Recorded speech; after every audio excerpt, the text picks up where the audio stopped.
Hi, my name's Kenneth MacLeod. I'm recording this video for Jordan Wood about the launch of the 2021 McLaren Formula One Challenger.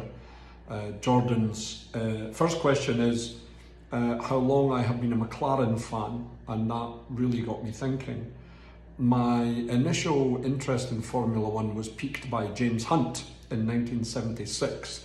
I used to be sent to the local shops for a newspaper for my parents, and I always remember seeing James Hunt on the front of the newspaper in his bright red overalls and the teddy bear, and I always wondered what that was all about. I was always interested in cars, and I don't know how it happened, but I ended up finding Formula One late at night on BBC Two, as it was then, for 30 minutes, and watched Formula One. And then during the early 80s, I became a little more interested, less so in McLaren, more so with Lotus and Williams, because Nigel Mansell drove for them. But of course, at the same time, there was also Alain Prost, Niki Lauda, and Ayrton Senna all driving for McLaren in the very dominant Marlboro McLarens. And that livery, of course, is iconic and synonymous both with Formula One and with McLaren.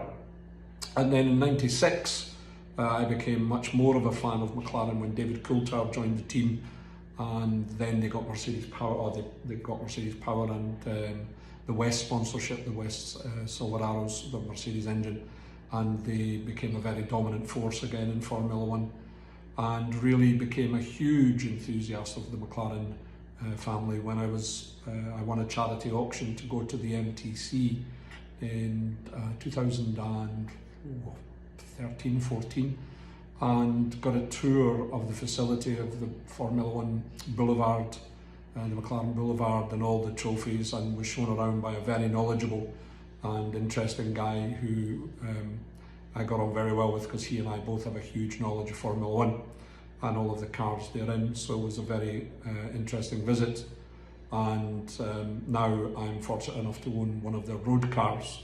So of course I'm always interested in how the Formula One team is doing, particularly with Lando Norris joining the team. It's always good to follow a British driver and a British team, a great British team. So that's how long I've been a fan of McLaren, albeit it's waned between drivers. Not always been my favourite drivers at McLaren. Alonso, for example, was not a favourite of mine, so always wish the team well, especially now that I'm part of the family, I guess, as an owner. But yeah, Lando and Danny Ric for next year this year is very exciting. Looking forward to hopefully a very strong showing from McLaren. So that's a very long answer to question one.